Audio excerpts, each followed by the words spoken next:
പിതാവിന്റെയും പുത്രന്റെയും പരിശുദ്ധാത്മാവിന്റെ നാമത്തിൽ ആമേൻ. പ്രാർത്ഥിക്കാം. അമ്മേ പരിശുദ്ധമ്മേ, അമ്മേ പരിശുദ്ധമ്മേ, ദൈവമാതാവേ, കൃപാസനത്തിലൂടെ ഞങ്ങൾക്കും ഞങ്ങളുടെ ദേശത്തിനും അമ്മ മധ്യസ്ഥം തേടി തന്ന എല്ലാ അനുഗ്രഹങ്ങൾക്കും കൃപകൾക്കും ഞങ്ങളിപ്പോൾ ഹൃദയം നിറഞ്ഞ നന്ദി പറയുന്നു. അമ്മേ പരിശുദ്ധമ്മേ, ദൈവമാതാവേ, 2004 ഡിസംബർ 7 ഉച്ചകഴിഞ്ഞ് 2:30 കൃപാസനത്തിൽ സംഭവിച്ച അമ്മയുടെ പ്രത്യക്ഷപ്പെടലിനെ കുറിച്ച് തിരുസഭയ്ക്ക് സമർപ്പിച്ചിരിക്കുന്ന പഠനരേഖകളുടെ സഭാത്മകമായ പഠനം ആരംഭിക്കുവാൻ ഞങ്ങൾ പ്രാർത്ഥിക്കുന്നു.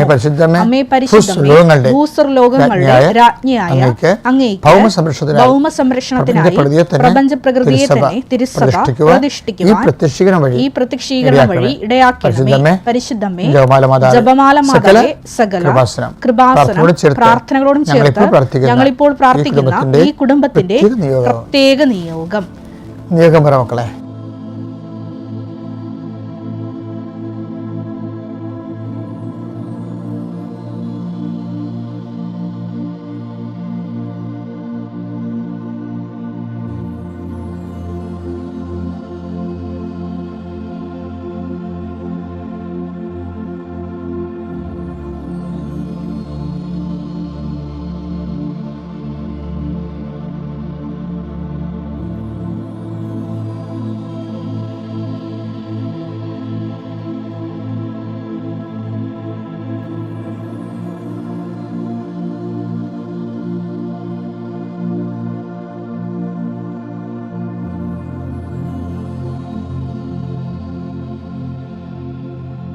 അമ്മയുടെ പ്രത്യക്ഷീകരണത്തിന്റെ ഈ അനുഗ്രഹവേളയിൽ ഞങ്ങൾക്ക് സാധിച്ചു തരുവാൻ കനിയണമേ. വിശ്വാസ പ്രമാണം. സർവശക്തനായ പിതാവും ആകാശത്തിന്റെയും ഭൂമിയുടെയും സൃഷ്ടാവുമായ ദൈവത്തിൽ ഞാൻ വിശ്വസിക്കുന്നു. അവിടുത്തെ ഏകപുത്രനും ഞങ്ങളുടെ കർത്താവുമായ ഈശോ മിശിഹായിലും ഞാൻ വിശ്വസിക്കുന്നു.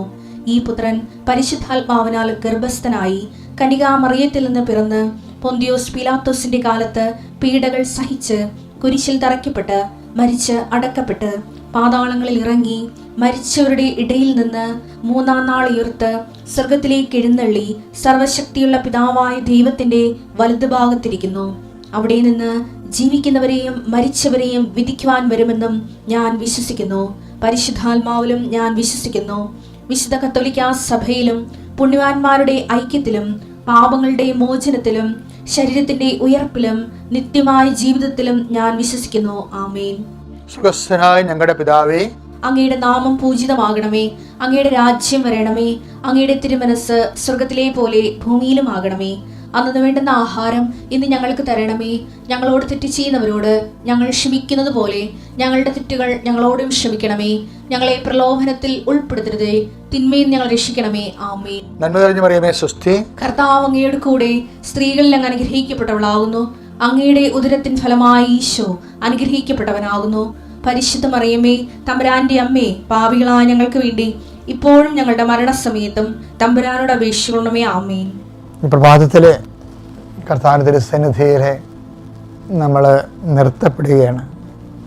നമുക്ക് ഈ പ്രാർത്ഥനകൾക്ക് പ്രാർത്ഥിക്കാൻ കഴിയും. ഇപ്പം നിങ്ങൾ രാവിലെ എഴുന്നേറ്റ് പ്രാർത്ഥിക്കുന്ന ചിലരത്തിൽ പ്രായമുള്ളവരൊക്കെ ഇത് താമസം എഴുന്നേക്കണമെന്നൊക്കെ ഞാൻ അറിയണ്ടേ. എന്നാലും നിങ്ങളെ ഒക്കെ ഇത്തിരി താമസിച്ച് ചില പ്രായമുള്ളവരൊക്കെ ചെയ്യുമ്പോൾ ചില രോഗികളൊക്കെ അങ്ങനെ ചെയ്യത്തില്ലേ. അപ്പോൾ എന്നാലും അതിൻ്റെ ഏറ്റവും പ്രധാനപ്പെട്ട കാരണം എന്ന് പറയുന്നത് നിങ്ങളാണത് ചെയ്യണമെന്ന് നിങ്ങൾ പറയരുത്. ദൈവം നിങ്ങളെ കൊണ്ടത് ചെയ്യിക്കുന്നുണ്ട്. ഞാനെപ്പോഴും ഓർക്കുകയെ ഈ കുരിശിൻ്റെ ചുവട്ടിൽ അമ്മ നിന്നെന്ന് പറയത്തില്ലേ. അപ്പോൾ പരിശുദ്ധാത്മാവ് എൻ്റെ ഉള്ളിൽ നിന്ന് പറയും, അങ്ങനെയല്ല കേട്ടോ, നിർത്തിയതാണ് കേട്ടോ എന്ന് പറയും. അപ്പോഴേ അതിൻ്റെ കണ്ണ് നിറഞ്ഞു പോകും. കാര്യം അത് വേറെ വിഷയമല്ലേ. അതായത് ദൈവം അതുകൊണ്ട് തന്നെ നമ്മൾക്ക് എഴുന്നേക്കാൻ പറ്റുന്നുണ്ട്. ഈ പ്രാർത്ഥന ചെല്ലുന്നുണ്ടെങ്കിൽ ദൈവം നമ്മളെ കൊണ്ട് ചെല്ലുകയാണ്. അപ്പോൾ ദൈവവും നിങ്ങൾ തമ്മിൽ കൊള്ളാവുന്ന ഒരു ബന്ധമുണ്ടെന്ന് ഓർത്തേക്കണം. So let us come to prayer. കർത്താവേ, നിൻ്റെ ഉന്നതമായ നാമത്തിന് സ്വസ്ഥം ചെയ്യുന്നു. കർത്താവേ, നിൻ്റെ വിശുദ്ധ പൗരോഹിത്യത്തെ മഹത്വപ്പെടുത്തണമേ. കർത്താവേ, സഭയിലുള്ള സാന്നിധ്യം പ്രകടമാക്കണമേ. അമ്മേ പരിശുദ്ധമേ, ദേവമാതാവേ, അമ്മയുടെ പ്രത്യക്ഷീകരണത്തിൻ്റെ അടയാളങ്ങൾ എല്ലാ ദിവസവും എല്ലാവരും പ്രതീക്ഷിച്ചുകൊണ്ട് ഞങ്ങൾ പ്രത്യക്ഷ പ്രാർത്ഥന ചെല്ലുകയാണ്. ആ പ്രാർത്ഥന കഴിഞ്ഞ് ഇനി അതിൻ്റെ അടയാളങ്ങൾ എല്ലാ മക്കൾക്കും എല്ലാ നേരവും അനുഭവിച്ച് ഞങ്ങളുടെ ജീവിതം തന്നെ പ്രത്യക്ഷീകരണത്തിൻ്റെ സാക്ഷിയാകാൻ വേണ്ടി ദൈവത്തിൻ്റെ വെളിയായി തിരഞ്ഞെടുത്ത് വിവേചിച്ച് മനസ്സിലാക്കാനുള്ള പരിശുദ്ധാത്മാവിൻ്റെ അഭിഷേകം ഇപ്പോൾ പ്രാർത്ഥിക്കുന്ന മക്കൾക്കെല്ലാം നൽകണമെന്ന് പ്രാർത്ഥിക്കുന്നു. വീടില്ലാത്തവർ ഈശോ കാണിക്കുന്നുണ്ട്. ഈ തണുപ്പത്ത് മഴയത്ത് വെള്ളപ്പൊക്കം വരുമ്പോൾ സമാധാനത്തിൽ ഉറങ്ങാൻ പറ്റാത്തവരെ കാണിക്കുന്നുണ്ട്. അവരെല്ലാം മനസ്സിൽ കൊണ്ട് ഞാൻ പ്രാർത്ഥിക്കുന്നുണ്ട്. അടുത്ത കൊല്ലം വർഷകാലം ഉണ്ടാവുമെങ്കിൽ കർത്താവ് അതൊക്കെ നിങ്ങളെ സെറ്റ് ചെയ്തിരിക്കണം. അല്ലെങ്കിൽ കർത്താവ് ഇപ്പോൾ അത് കാണിക്കേണ്ട കാര്യമില്ലേ. അപ്പം അതുകൊണ്ട് എൻ്റെ ഈ പ്രാർത്ഥന കൂടുന്നവരെ ആർക്കെങ്കിലും ഭവനത്തിന് തടസ്സങ്ങളുണ്ട്, ഭവനമില്ലാത്ത അവസ്ഥ ഉണ്ട്, ഭവനം വെക്കാൻ വീടില്ലാത്ത അവസ്ഥ ഉണ്ടെങ്കിൽ കർത്താവ് തന്നു കഴിഞ്ഞു എന്നുള്ള ഉദ്ദേശത്തോടു കൂടി ബോധ്യത്തോടെയൊക്കെ പ്രാർത്ഥിക്കാവുന്നതാണ്. അപ്പോൾ നിങ്ങൾ പറയും ഞങ്ങളുടെ മുമ്പിൽ ഒന്നും കാണുന്നില്ല എന്ന് പറയും. കാണുന്നില്ല എന്ന് പറഞ്ഞു കഴിഞ്ഞാൽ നമ്മുടെ മുമ്പിൽ കർത്താവിനെ മാത്രം കണ്ടാൽ മതി, കൃപാസന സാക്ഷ്യങ്ങൾ നിങ്ങൾ കേട്ടാൽ മതി. അപ്പോൾ ഇല്ലായ്മയിൽ നിന്ന് ദൈവം ഇന്നും ഉള്ളതെന്ന് പോലെ വിളിച്ചു വരുത്താൻ നമുക്ക് കാണാൻ പറ്റും. അതിൽ ഏറ്റവും വലിയ നമ്മളെ സഹായിക്കുന്നത് ഉടമ്പടി തന്നെയാണ്. കാര്യം അത് വർക്കൗട്ട് ചെയ്യണത് not by merit but by ഗ്രേസിലാണ്. കർത്താവെ അങ്ങനെ മക്കൾ ജോലിയില്ലാത്തവർ, അതുപോലെ തന്നെ ഇപ്പോഴും അഡ്മിഷൻ കിട്ടാത്തവർ, അവർ വിചാരിക്കുന്ന സബ്ജക്റ്റിന് അഡ്മിഷൻ കിട്ടാത്തവർ, വിചാരിക്കുന്ന കോളേജിൽ അഡ്മിഷൻ കിട്ടാത്തവർ, അങ്ങനെ ഓരോരോ അലച്ചിൽ വിഷമിക്കുന്നവരുണ്ട്. ഈശോയെ ആ സ്കൂളിൽ കീഴിൽ ഞാൻ പഠിക്കത്തില്ലെന്നൊക്കെ പറഞ്ഞ കുഞ്ഞുങ്ങളുണ്ട്. അവർ പറയണ മാതാപിതാക്കന്മാർക്ക് മനസ്സിലാവണില്ല. എവിടെയും കിട്ടിയാൽ പോരെ, എങ്ങനെയും പഠിച്ചാൽ പോരെ എന്ന് പറയുമ്പോഴേ മക്കളും മാതാപിതാക്കന്മാരും തമ്മിൽ ഭയങ്കര കമ്മ്യൂണിക്കേഷൻ ഗ്യാപ്പാണ്. ആ മക്കൾക്ക് അറിയാം ആ സ്കൂളിൽ തന്നെ പഠിച്ചാൽ മാത്രമേ ഇതിന് സ്കോപ്പുള്ളതെന്ന് അറിയാം. പക്ഷെ അത് മനസ്സിലാക്കാൻ മാതാപിതാക്കന്മാരെ മനസ്സിലാക്കാൻ ചിലരെ പറ്റണില്ല. അതുകൊണ്ട് പലതരത്തിലുള്ള പഠന വിഷയങ്ങളുമായി ബന്ധപ്പെട്ടുള്ള ചർച്ചകളും അക്രമങ്ങളും പ്രത്യാക്രമണങ്ങളും പോലെ നടന്നുകൊണ്ടിരിക്കുന്ന അവസരത്തിൽ സമാധാനം നഷ്ടപ്പെട്ട കുടുംബങ്ങളുണ്ട്, പരസ്പരം മാനസികമായിട്ട് അകന്നു പോയവരുണ്ട്, ഒരുമിച്ച് ഒരു ലക്ഷ്യത്തിന് വേണ്ടി ഐക്യത്തോടെ മുന്നേറാൻ പറ്റാത്തവരുണ്ട്. അവരെല്ലാം ഞാൻ ഈ സമയത്ത് ഓർത്ത് പ്രാർത്ഥിക്കുന്നു. അമ്മ അവിടെ ചെല്ലണം, അമ്മ അവരുടെ കൂടെ അവരുടെ ജീവിതത്തിൻ്റെ വിഷയങ്ങൾ ഏറ്റെടുക്കണം. അവർക്ക് മാനുഷികമായി പരാജയപ്പെട്ടെടുത്ത് അമ്മയുടെ പ്രത്യേക മാധ്യസ്ഥത്തിലെ ആ കുടുംബം ഐക്യപ്പെട്ട് വരണം. യേശുക്രിസ്തു നാമം അവർ പേറണം. ആ നാമം ലോകത്തിന് കൊടുക്കാനോ സുഖത്തിന് ഉപകരണമാകണം. എൻ്റെ കർത്താവിൻ്റെ ഉന്നതമായ നാമത്തിൽ ഗർഭിണികളായ അമ്മമാരിപ്പോൾ കാണുന്നുണ്ട്, മക്കളില്ലാത്ത അമ്മമാരെ കാണുന്നുണ്ട്. അവരെല്ലാം കർത്താവിൻ്റെ തിരുമുറുപാട് വലതു കരത്താൽ കർത്താവ് ആശീർവദിക്കട്ടെ. കൃപാസനത്തിൻ്റെ പ്രാർത്ഥനകൾ നോക്കുമ്പോൾ പല കാര്യങ്ങളും വളരെ നിസ്സാരമാണ്. നമ്മളത് ആ നിസ്സാരമാണെന്ന് നമുക്ക് തോന്നത്തിൻ്റെ കാരണം നമ്മൾ ദൈവമായിട്ട് ആ ഉടമ്പടി എടുത്തിട്ടെങ്കിൽ പോലും ഉടമ്പടിയുടെ അരുവിലേക്ക് വരാത്തത് കൊണ്ട് തന്നെയാണ്. അപ്പോൾ എല്ലാവരും ഉടമ്പടിയുടെ അരുവിലേക്ക് വരുന്നതിന് വേണ്ടിയും ആ ആന്തരികമായ ബോധ്യം അവർക്ക് ലഭിക്കുന്നതിന് വേണ്ടിയും പരിശുദ്ധ ദേവമാതാവിനെ സമർപ്പിച്ച് പ്രാർത്ഥിക്കുന്നു. ചെറിയ കടകൾ, കമ്പോളങ്ങൾ, വ്യവസായങ്ങൾ, വ്യാപാരങ്ങൾ, ഏജൻസികളൊക്കെ ചെയ്ത് ജീവിക്കുന്നവർക്ക് ഒരു ഗതിയും പരിഗതിയും ഇല്ലാതെ നഷ്ടമായി കിടക്കുന്നവരുണ്ട്. അതുപോലെ തന്നെ പലതരത്തിൽ മനസ്സിനെ വിഷമിപ്പിച്ച് വേദനിച്ച് കഴിയുന്നവരുണ്ട്, അതുകൊണ്ട് കൃഷി നഷ്ടപ്പെട്ടവരുണ്ട്, കൃഷി ഇപ്പോൾ ഇറക്കാനുള്ള സമയമായി വരുന്നവരുണ്ട്. അപ്പോൾ അവരെല്ലാ മേഖലകളെയും കർത്താവെ ആശീർവദിക്കണമേ. കന്നുകാലികളെ നായ്ക്കാലികളെ വളർത്തിക്കൊണ്ട് ജീവിക്കുന്നവരുണ്ട്, അതിന് രോഗങ്ങൾ വരുന്നവരുണ്ട്. അങ്ങനെ പല വിഷയങ്ങളും അനുഭവിക്കുന്ന കുടുംബങ്ങൾ, വർഷകാലത്തിൻ്റെ രോഗങ്ങൾ അനുഭവിക്കുന്നവർ, ഇങ്ങനെ എല്ലാ മേഖലകളെയും കർത്താവേ നിൻ്റെ ഉന്നതമായ നാമത്തിൽ സഭയുടെ അധികാരത്തിൽ പുരുഷൻ്റെ അടയാളത്തിൽ കൃപാസാൽത്താറെ ജീവനോടെ പ്രത്യക്ഷപ്പെട്ട പരിശുദ്ധ അമ്മയുടെ മാധ്യസ്ഥത്തിലെ സകല സങ്കടങ്ങളെ യേശുക്രിസ്തു നാമത്തിൽ പരിഹരിക്കപ്പെടട്ടെ. നിത്യപിതാപുത്രനും പരിശുദ്ധാത്മാവായ സർവീസരെ നയിക്കുവാമേ. എൻ്റെ പ്രിയപ്പെട്ടവരെ, കഴിഞ്ഞ ദിവസങ്ങളിൽ ഒരു സഹപ്രവർത്തകൻ എന്നോട് ചോദിച്ചു, കുറച്ചുകൂടി മെച്ചമായി ആധ്യാത്മികമായിട്ട് വളരാൻ ഞാൻ എന്ത് ചെയ്യണമെന്ന് ചോദിച്ചു. ഞാൻ പറഞ്ഞ് വീട്ടിലോട്ട് മടങ്ങാൻ പറഞ്ഞു. എന്താ കാര്യം വെച്ച് കഴിഞ്ഞാൽ നമ്മൾക്ക് പല നമ്മളുണ്ടല്ല എന്ന് വെച്ച് കഴിഞ്ഞാൽ സമൂഹത്തിൽ ഒരു നമ്മളുണ്ട് അല്ലേ, സ്കൂളിൽ കോളേജിൽ അവിടെ നിങ്ങളെക്കുറിച്ചുള്ള ഇമ്പ്രഷനുണ്ട്. ഇതെല്ലാം ഫേക്കാണ്. നിങ്ങളുടെ കമ്പനിയിൽ ഹോസ്പിറ്റലിൽ നിങ്ങളെക്കുറിച്ചൊരു ഇമ്പ്രഷനുണ്ട്, പുറത്തേക്ക് അത് ഫേക്കാണ്. ഫേക്ക് അല്ലാത്ത ഇമ്പ്രഷൻ ആരുടെ ആണെന്ന് അറിയാമോ? വീട്ടുകാരുടെ. വീട്ടിൽ നിങ്ങളെ ഫേക്ക് അല്ലെങ്കിൽ റിയൽ ആണെങ്കിൽ നിങ്ങളെ പക്ക റിയലാണ്. കാര്യം നിങ്ങളെ കൃത്യമായിട്ട് അകവും പുറവും വ്യത്യസ്തമായ കാലാവസ്ഥകളിൽ അറിയാവുന്ന ആൾക്കാരാണ് വീട്ടിലോട്ടുള്ളത്. അപ്പം വീട്ടിൽ നിന്നൊരു സർട്ടിഫിക്കറ്റ് കിട്ടിയാൽ ഓക്കെയാണ്. അതുകൊണ്ടാണ് കർത്താവ് അവനെ വീട്ടിലോട്ട് പറഞ്ഞു വിട്ടില്ല. പിശാച് ബാധിതനാണ്. പിശാച് അവന് ഒഴിഞ്ഞു പോയിട്ടുള്ളൂ. പിശാച് കുറേ നാൾ താമസമാണ് അവൻ്റെ ശരീരത്തിലേ. അപ്പം ആ പെരുമാറ്റം എന്ന് പറഞ്ഞാൽ എന്താണ്? ബിഹേവിയർ ഇല്ലേ? ആ ബിഹേവിയർ ഉണ്ടല്ലോ. ഇപ്പം ഒരു പിശാച് ബാധിതനെ ഈശോ ഒഴിപ്പിച്ചില്ലേ. അപ്പം അവൻ കർത്താവ് വള്ളത്തെ കയറി കഴിഞ്ഞപ്പോൾ ശിഷ്യന്മാർ കഴിഞ്ഞപ്പോൾ അവൻ വള്ളത്തിൽ കയറാൻ പോയി. അപ്പോൾ ശിഷ്യന്മാർ ചോദിച്ചാൽ നീ ഇവിടെ പോകണമെന്ന് ചോദിച്ചു. അപ്പോൾ പറഞ്ഞു ഞാൻ കർത്താവിടെ എല്ലാം പോകണം, അവിടെ കൂടെ വരുമെന്ന് പറഞ്ഞു. അപ്പോൾ ഈശോ ആ കേസ് അറ്റൻഡ് ചെയ്ത് പറഞ്ഞു നീ അത് വീട്ടിൽ പോ. അതെനിക്ക് ഭയങ്കര ഇഷ്ടപ്പെടുന്നതാകാം. നീ അത് വീട്ടിൽ പോ. എന്താ കാര്യം? കുറേ നാൾ പിശാച് താമസിച്ച ശരീരമല്ലേ. അപ്പോൾ അതിൻ്റെ അകത്തൊരു ബിഹേവിയർ സിസ്റ്റം ഡെവലപ്പ് ചെയ്ത് കാണും. അത് സുഖപ്പെടണമെന്നുണ്ടെങ്കിൽ വീട്ടിൽ ചെന്ന് അവർ കറക്ഷൻ ചെയ്യണം. അത് മർക്കോസ് 5:18-19. അവർ വഞ്ചിയിൽ കയറാൻ തുടങ്ങിയപ്പോൾ പിശാച് ബാധിച്ചിരുന്ന മനുഷ്യൻ പഴയ രഗീയൻ അവനോട് കൂടെ അവനോട് കൂടെ പോകുന്നതിന് അനുവാദം ചോദിച്ചു. നല്ല മനുഷ്യനുണ്ട്. അനുവാദം ചോദിച്ചാൽ ബിഹേവിയർ ശരിയായി വരുന്നുണ്ട്. എന്നാൽ യേശു അനുവദിച്ചില്ല. അവൻ പറഞ്ഞു നീ വീട്ടിൽ സ്വന്തക്കാരുടെ അടുത്തേക്ക് പോവുക. സ്വന്തക്കാരെന്ന് പ്രത്യേകം എക്സ്പ്ലെയിൻ ചെയ്യുന്നുണ്ട്. വീടെന്നുകൊണ്ട് ഇപ്പം ഞങ്ങളെ നിയമമൊക്കെ പഠിക്കുമ്പോൾ ഹോം എന്ന് വെച്ചാൽ എന്താണത് വിശദീകരിക്കുന്നുണ്ട്. സ്വന്തക്കാർ താമസിക്കുന്ന സ്ഥലം.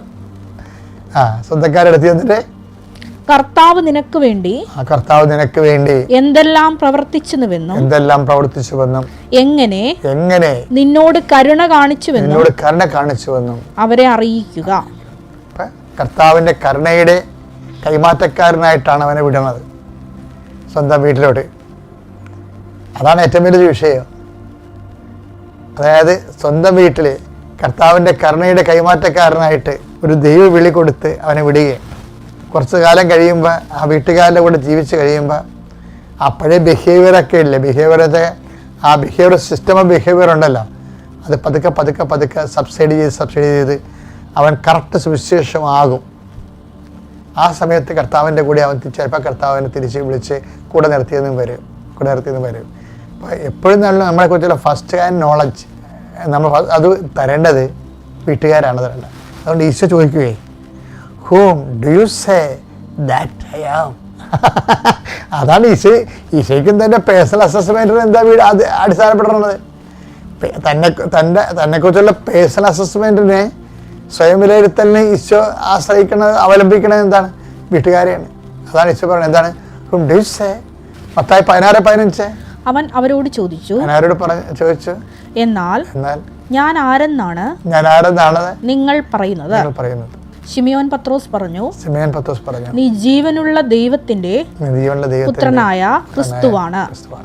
അപ്പൊ നിന്റെ വീട്ടുകാര് നീ ദൈവത്തിന്റെ ആളാണെന്ന് പറഞ്ഞാൽ നീ ദൈവത്തിന്റെ ആളാണ്. ഓക്കെ അല്ലേ? അപ്പം അതിനുവേണ്ടി നല്ല ഗുഡ് സർട്ടിഫിക്കറ്റ് വീട്ടിൽ നിന്ന് കിട്ടാൻ വേണ്ടി പ്രത്യേകം ശ്രദ്ധിച്ചു കഴിഞ്ഞാൽ പെട്ടെന്ന് ഉടമ്പടി ഫയറാകും. എൻ്റെ പേര് ധന്യ. ഞാൻ തവളപ്പാറയിൽ നിന്നാണ് വരുന്നത്, അങ്കമാലിക്കടുത്ത്. ഞാൻ ജർമ്മനിയിൽ ഒരു നഴ്സായിട്ട് വർക്ക് ചെയ്യുക. എനിക്ക് ഈ പരിശുദ്ധ അമ്മ മാതാവിലൂടെ ലഭിച്ച അനുഗ്രഹങ്ങൾക്ക് നന്ദി പറയാനാണ് ഞാനിവിടെ നിൽക്കുന്നത്. എനിക്ക് കിട്ടിയ ഒരു സാക്ഷ്യം പറയാനായിട്ട് കുറച്ച് വൈകിപ്പോയി. അതിന് ഈശോയോടും അമ്മയോടും ഞാൻ മാപ്പ് ചോദിക്കുന്നു. ഞാൻ 2020 മുതൽ ജർമ്മൻ പഠിക്കുകയാണ്. അപ്പോൾ എനിക്ക് ആദ്യമൊന്നും ഞാൻ ഉടമ്പടി എടുത്തിട്ടുണ്ടായിരുന്നില്ല. അപ്പോൾ എൻ്റെ എക്സാം പാസ്സാവാനൊക്കെ ആയിട്ട് ഇച്ചിരി ബുദ്ധിമുട്ടായിരുന്നു. അത് കഴിഞ്ഞിട്ട് ഉടമ്പടി എടുത്തതിന് ശേഷം ഞാൻ B2 ഒക്കെ ഫസ്റ്റ് അറ്റംപ്റ്റിൽ തന്നെ ക്ലിയർ ചെയ്തായിരുന്നു. അതിൻ്റെ സാക്ഷി ഞാൻ ഓൾറെഡി പറഞ്ഞതാണ്. ഞാൻ B2 ക്ലിയർ ചെയ്ത് ഞാൻ നവംബറിലാണ് 2022 നവംബറിലാണ് ഞാൻ എൻ്റെ വിസയ്ക്ക് അപ്ലൈ ചെയ്യുന്നത്. അതിനുശേഷം ഒരു 3 മന്ത്സിനുള്ളിൽ എൻ്റെ വിസ വന്നു. ഈ വിസയ്ക്ക് അപ്ലൈ ചെയ്തതിന് ശേഷം ഞാൻ ഈശോയോട് എന്നും പ്രാർത്ഥിക്കുമായിരുന്നു. ഈ പ്രാർത്ഥിക്കുന്ന സമയത്ത് എനിക്കൊരു ഡേറ്റ് കാണിച്ചു തന്നായിരുന്നു മനസ്സിൽ, മാർച്ച് 15 എന്നുള്ളത്. അപ്പം ഞാൻ എൻ്റെ അമ്മയുടെ അടുത്തും അവർ റിലേറ്റീവ്സിനടുത്തും പറഞ്ഞു മാർച്ച് 15 എനിക്കൊരു ഡേറ്റ് കാണിച്ചു തരുന്നുണ്ട്. അപ്പോൾ എനിക്ക് അന്ന് തന്നെയായിരിക്കും എൻ്റെ വിസ അടിച്ചു വരിക എന്ന് പറഞ്ഞു. അപ്പോൾ മാർച്ച് 15 കഴിഞ്ഞു. അപ്പോൾ എൻ്റെ വിസ വരുന്നില്ല. അപ്പോൾ എല്ലാവരും പറഞ്ഞു നീ പറഞ്ഞല്ലോ മാർച്ച് 15 എന്നിട്ട് എവിടെ വിസ എവിടെയാണെന്ന് ചോദിച്ചു. അത് കഴിഞ്ഞിട്ട് കുറച്ച് ദിവസം കഴിഞ്ഞപ്പോഴത്തേക്ക് എൻ്റെ വിസ വന്നു. അപ്പോൾ ഞാൻ നോക്കുമ്പോൾ എൻ്റെ പാസ്പോർട്ടിൽ നോക്കുമ്പോൾ എൻ്റെ വിസ അടിച്ചേക്കുന്ന ഡേറ്റ് മാർച്ച് 15. അത് കഴിഞ്ഞിട്ട് ഞാൻ ഏപ്രിൽ ഫസ്റ്റ് വീക്കിൽ ഞാൻ ജർമ്മനിക്ക് പോയി. അവിടെ ചെന്ന് കഴിഞ്ഞപ്പോഴത്തേക്കും അവിടുത്തെ എല്ലാം ഇതൊക്കെ കണ്ടപ്പോഴത്തേക്കും ഞാൻ ആകെ ഡെസ്പായിപ്പോൾ. ഞാൻ വിചാരിച്ചു എന്നെ എല്ലാവരും കൂടെ ചതിച്ചതാണ്. കാരണം ഞാൻ അവിടെ ചെന്നപ്പോൾ ഒരു പഴയ ബിൽഡിങ്, അതായത് നമ്മൾ സ്വപ്നത്തിൽ കാണുന്ന ഒരു ജർമ്മനി അല്ല ഞാൻ അവിടെ ചെന്നിട്ട് കണ്ടു. അപ്പോൾ എനിക്ക് ഭയങ്കര ഡെസ്പായിപ്പോയി. അപ്പം ഞാൻ എല്ലാവരെയും വിളിച്ച് പരാതിയൊക്കെ പറഞ്ഞു, മാതാവിനോടും പറഞ്ഞു. എന്നെ ഇത്രയും ഞാൻ പ്രാർത്ഥിച്ചിട്ടും എന്നെ ഇവിടെയാണല്ലോ കൊണ്ടെത്തിച്ചതെന്ന് ഓർത്ത്. അത് കഴിഞ്ഞ് പിന്നെയാണ് എനിക്ക് അതിൻ്റെ ബോധം വരുന്നത്. എനിക്ക് ഒരു ഗവൺമെൻറ് സെക്ടറിലുള്ള ഒരു സ്ഥലത്താണ് എനിക്ക് ജോബ് കിട്ടിയിരിക്കുന്നത്. പക്ഷേ എനിക്കത് അതിനെപ്പറ്റിയൊന്നും വിവരമില്ലായിരുന്നു, അറിയില്ലായിരുന്നു ഒന്നും. അത് കഴിഞ്ഞിട്ട് പിന്നെ ഓരോ സംഭവങ്ങൾ നടക്കുമ്പോഴാണ് എന്തിനാണ് മാതാവ് എന്നെ അവിടെ തന്നെ കൊണ്ടെത്തിച്ചത്. കാരണം ഞാൻ വർക്ക് ചെയ്യുന്ന സ്ഥലത്ത് ഞാനൊരു ഇന്ത്യൻ മാത്രമേ ഉള്ളൂ. അപ്പോൾ ചെന്നപ്പോൾ എനിക്ക് ഭയങ്കര ബുദ്ധിമുട്ടായിരുന്നു സംസാരിക്കാനും. ഇംഗ്ലീഷും ആരും സംസാരിക്കില്ല, ഓൺലി ജർമ്മൻ മാത്രമേ എല്ലാവരും സംസാരിക്കത്തുള്ളൂ. മലയാളം സംസാരിക്കാൻ ആരുമില്ല. ഞാൻ അറിയുന്നത് ഒരു കുട്ടി മാത്രമേ മലയാളി ആ ഏരിയയിലുണ്ടായിരുന്നുള്ളൂ. അപ്പോൾ അതിൻ്റെ ഭയങ്കര ബുദ്ധിമുട്ടൊക്കെ ആയിരുന്നു. പക്ഷേ ഇപ്പോൾ എനിക്കറിയാം എന്തിനാണ് മാതാവ് എന്നെ അവിടെ എത്തിച്ചതെന്നുള്ളത് ഇപ്പോൾ എനിക്കറിയാം. അതുപോലെ ഞാൻ അത് കഴിഞ്ഞിട്ട് ഇപ്പോൾ ഞാൻ അവിടെ ചെന്നിട്ട് 2 വർഷമായി. ഞാൻ അവിടുത്തെ രജിസ്ട്രേഷന് വേണ്ടി, അതായത് രജിസ്റ്റേർഡ് നേഴ്സാവാനുള്ള എക്സാമിന് വേണ്ടിയിട്ട് ഞാൻ പ്രിപ്പയർ ചെയ്യുന്നുണ്ടായിരുന്നു. അത് എല്ലാവർക്കും അറിയാം ആ എക്സാം എത്ര ടഫാണെന്നുള്ള കാര്യം. അതാകെ 2 അറ്റംപ്റ്റേ ഉള്ളൂ നമുക്ക്. അപ്പം ഞാൻ എൻ്റെ ഫസ്റ്റ് ഓറൽ എക്സാമിന് വേണ്ടിയിട്ട് ഞാൻ പ്രിപ്പയർ ചെയ്തുകൊണ്ടിരിക്കുന്ന സമയത്ത് ഞാൻ എക്സാമിൻ്റെ സെൻറ്റർ എനിക്ക് കിട്ടി. ഞാൻ ആ എക്സാമിൻ്റെ തലേ ദിവസം ഞാൻ ആ എക്സാം സെൻറ്ററിൻ്റെ ഫ്രണ്ടിൽ ചെന്ന് നിന്നിട്ട് ഞാൻ വിശ്വാസ പ്രമാണം ചൊല്ലി പ്രാർത്ഥിച്ച് ഞാൻ ഉപ്പിട്ട് പ്രാർത്ഥിച്ചായിരുന്നു.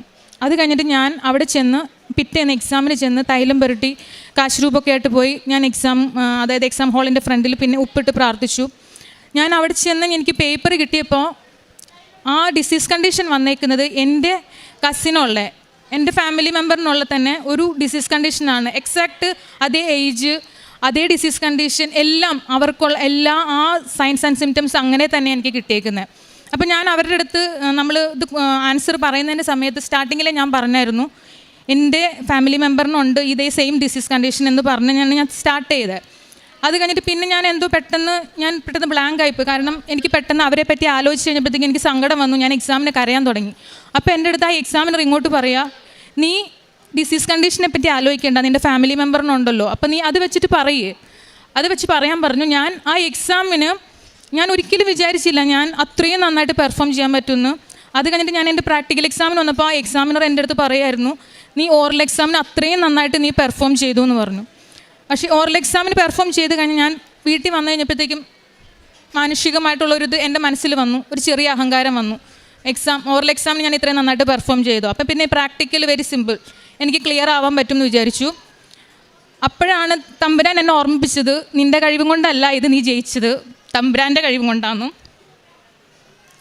എൻ്റെ പ്രാക്ടിക്കൽ എക്സാമിൻ്റെ തലേ ദിവസം ഞാനൊരു പേഷ്യൻറ്റിനെ കൊണ്ട് വീണു. പെട്ടെന്ന് എനിക്ക് എക്സാം ക്യാൻസൽ ചെയ്യാൻ പറ്റില്ല. പക്ഷേ എക്സാം വന്നപ്പോഴത്തേക്കും എനിക്ക് മര്യാദയ്ക്ക് അപ്പിയർ ചെയ്യാനും പറ്റിയില്ല. അപ്പോൾ എൻ്റെ ഫസ്റ്റ് ചാൻസ് പോയി. പിന്നെ ഒരു ചാൻസും കൂടി എനിക്കുള്ളൂ.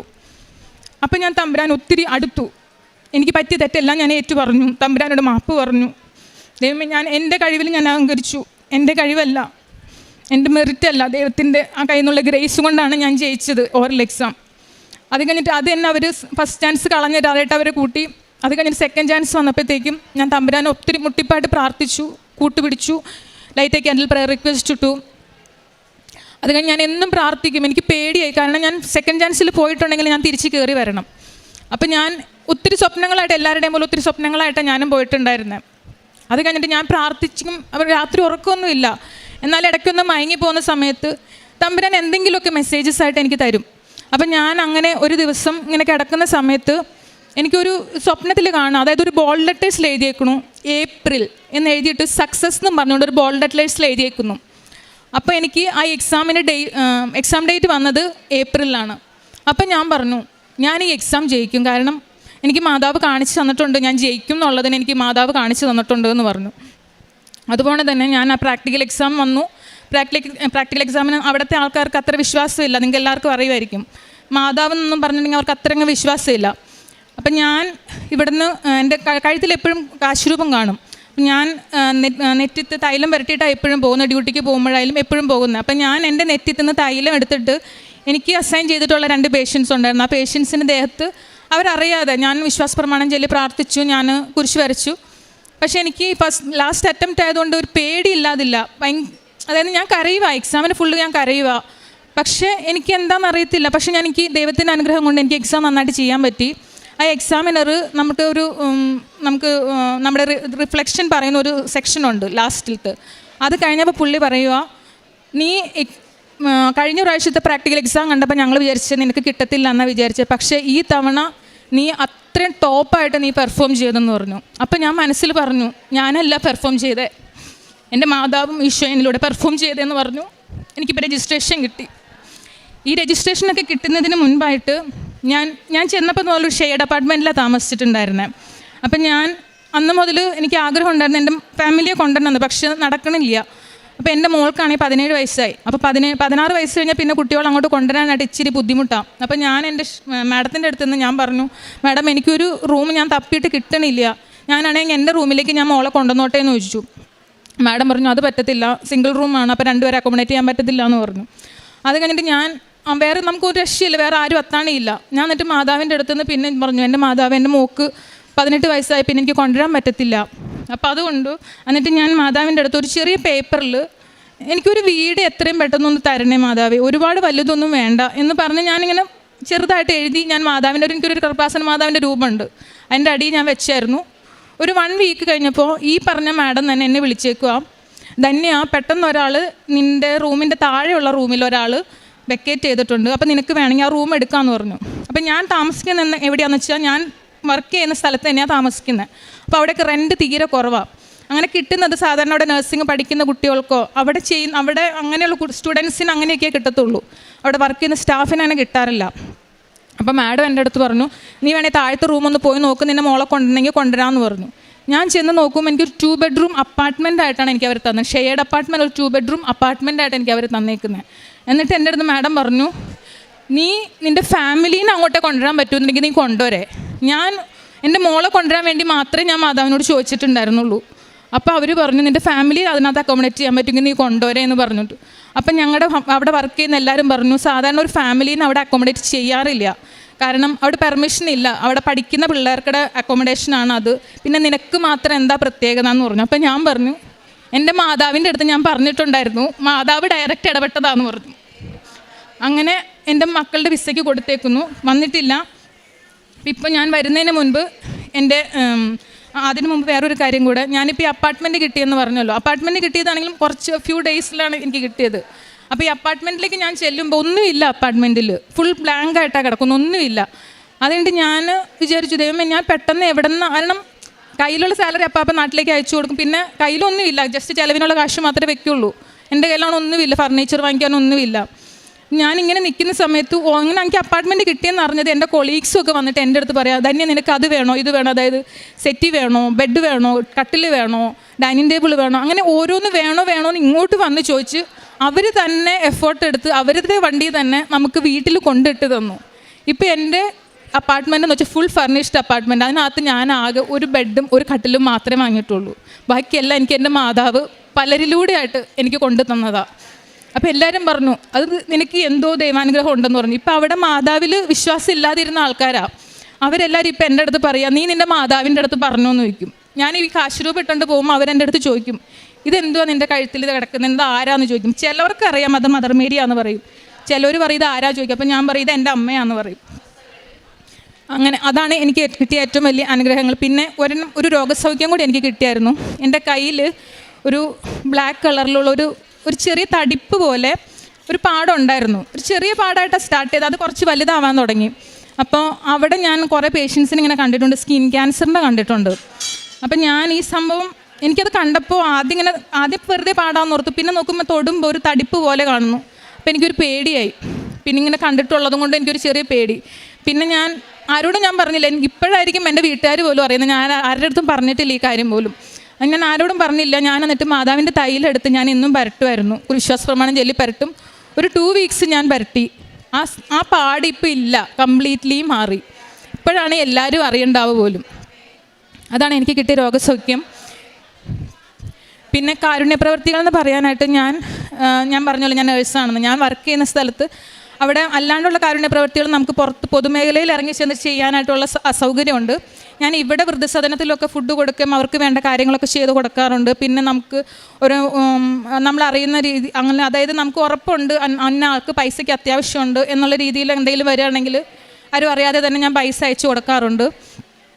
പിന്നെ ഞാൻ വർക്ക് ചെയ്യുന്ന സെക്ടറിൽ ഒരു ഇൻസിഡൻ്റ് ഉണ്ടായെന്ന് വെച്ചാൽ, ഞങ്ങളുടെ അവിടെ ഒരു പേഷ്യൻറ്റിന് ഡ്രസ്സിങ്ങിന് വിളിച്ചു. എൻ്റെ ഫസ്റ്റ് അറ്റംപ്റ്റ് പ്രാക്ടിക്കൽ എക്സാം കഴിഞ്ഞതിന് ശേഷം എൻ്റെ സാറ് പറഞ്ഞു, തന്നെ ഒരു ഡ്രസ്സിങ് ഉണ്ട്, നീ വരാണെങ്കിൽ നമുക്ക് ചെയ്യാമെന്ന് പറഞ്ഞു, അല്ലെങ്കിൽ എനിക്ക് കാണാം, ഇച്ചിരി വലിയ ഡ്രസ്സിങ്ങാന്ന് പറഞ്ഞു. ഞാൻ അവിടെ ചെന്ന് കഴിഞ്ഞപ്പോഴത്തേക്കും അവർ ആ വൂണ്ട് അങ്ങ് തുറന്നതേ ആ വൂണ്ടിന് നിറയെ പുഴുക്കളിങ്ങ് ചാടാൻ തുടങ്ങി. അതായത് ഇങ്ങനെ തെറിക്കുക, പുഴു ഇങ്ങനെ താഴെയൊക്കെ ഫ്ലോറിലൊക്കെ വീണ് കിടക്കുക. അപ്പോൾ അത് കണ്ടപ്പോഴത്തേക്കും, അതായത് വൂണ്ടിൻ്റെ എക്സ്പേർട്ട് വന്നിട്ടുണ്ടായിരുന്നു, ആ വലിയ വൂണ്ടായതുകൊണ്ട് ആ വൂണ്ട് എക്സ്പേർട്ട് വരെ പറഞ്ഞു, ഞങ്ങൾക്ക് ഇത് ചെയ്യാൻ പറ്റത്തില്ല, ഞങ്ങൾക്ക് അത് കണ്ടിട്ട് ഞങ്ങൾക്ക് സഹിക്കാൻ പറ്റണില്ല, ഞങ്ങൾ ചെയ്യില്ല എന്ന് പറഞ്ഞുകൊണ്ട് അവരെല്ലാവരും പോയി. എന്നിട്ട് എൻ്റെ അടുത്ത്, ഞാൻ അവിടുത്തെ ആൾക്കാരൊക്കെ ഇച്ചിരി സൈസ് ആയതുകൊണ്ട് എന്നെ കാണുമ്പോൾ അവർ വിചാരിക്കും ഞാൻ ചെറിയ കുട്ടിയാണെന്ന് പറഞ്ഞിട്ട് എൻ്റെ അടുത്ത് പറഞ്ഞു, മോൾ ഇവിടെ നിൽക്കേണ്ട, മോൾ പൊക്കോ, ചിലപ്പോൾ മോൾക്ക് തലവേദന എടുക്കും, എന്തെങ്കിലും വൊമിറ്റ് ചെയ്യും, എന്തെങ്കിലും ചെയ്യും, മോൾ പൊക്കോളാൻ പറഞ്ഞു. അപ്പം ഞാൻ പറഞ്ഞു കുഴപ്പമില്ല, ഞാൻ ഇവിടെ നിന്നോളാന്ന് പറഞ്ഞു. അത് കഴിഞ്ഞിട്ട് അപ്പോൾ ഈ അമ്മച്ചി എന്നെ കണ്ട്, നമുക്കുള്ള ഇന്ത്യൻസിന് അവർക്ക് ഭയങ്കര ഇഷ്ടമാണ്, അപ്പോൾ അമ്മച്ചി എന്നെ കണ്ട് ഭയങ്കരമായിട്ട് ചിരിക്കുമായിരുന്നു. എന്നിട്ട് ഇവർ വൂണ്ട് തുറന്ന് ഈ പുഴു കണ്ടോടുകൂടി ഇവരെല്ലാവരും 4 പേരുണ്ടായിരുന്നു, ഞങ്ങൾ മൊത്തത്തിൽ 6 പേരുണ്ടായിരുന്നു, അതിനകത്ത് 4 പേരും അവിടെ നിന്ന് പോയി. അത് കഴിഞ്ഞപ്പോഴത്തേക്കും അമ്മച്ചി ഇങ്ങനെ ദയനീയമായിട്ട് നോക്കുക, അവർ ആ വൂണ്ട് അങ്ങനെ തന്നെ ഇട്ടിട്ടങ്ങ് പോയി. അപ്പോൾ എനിക്കത് കണ്ടിട്ട് അങ്ങ് സഹിച്ചില്ല, അതായത് നമ്മുടെ അമ്മയാണ് ആ കിടക്കണേന്ന് തോന്നിപ്പോയി.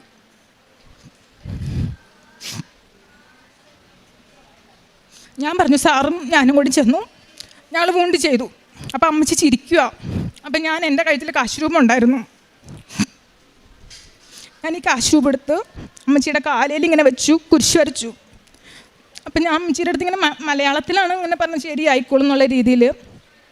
അപ്പം ഞാൻ തമ്പുരാനോട് പ്രാർത്ഥിച്ചു, എൻ്റെ തമ്പുരാനെ, ഞാനോ അമ്മച്ചി ചെയ്യുന്ന ഏതെങ്കിലും ഒരു നന്മ ഉണ്ടെങ്കിൽ അത് തമ്പുരാൻ കണക്കിലെടുക്കുന്നുണ്ടെങ്കിൽ ഒന്നെങ്കിൽ ഈ അമ്മച്ചിക്ക് പൂർണ്ണ സൗഖ്യം കൊടുക്കണേ, അല്ലെങ്കിൽ അമ്മച്ചീനെ ഇങ്ങോട്ട് നരകിപ്പിക്കല്ലേ എന്ന് പറഞ്ഞു.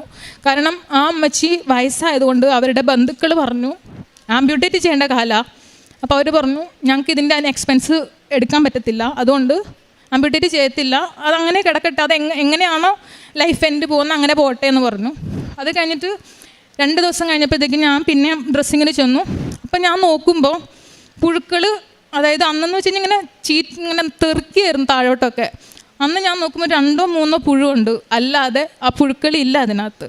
പിന്നെ അമ്മച്ചി കുറച്ച് നാൾ കഴിഞ്ഞപ്പോഴത്തേക്കും അമ്മച്ചിക്ക് വേദനയുണ്ട്. അതാണ് ചില ഇതിനകത്ത് നമുക്ക് വേദനയ്ക്കില്ല, പക്ഷേ ഈ അമ്മച്ചിക്ക് വേദന ഉണ്ടായിരുന്നു. അതായത് എൻ്റെ കാലൊക്കെ കണ്ടിട്ടുണ്ടെങ്കിൽ ഇങ്ങനെ അസ്ഥികൂടത്തിൻ്റെ ഒക്കെ കാലിരിക്കത്തില്ല, വിരലുകളൊക്കെ, അതായത് അസ്ഥി മാത്രമായിട്ട് കറുത്ത കളറിൽ അതുപോലെയായിരുന്നു അമ്മച്ചിയുടെ. അപ്പോൾ അതിൻ്റെ മേളിലാണ് ഈ പുഴു വന്നിട്ടുള്ളത്.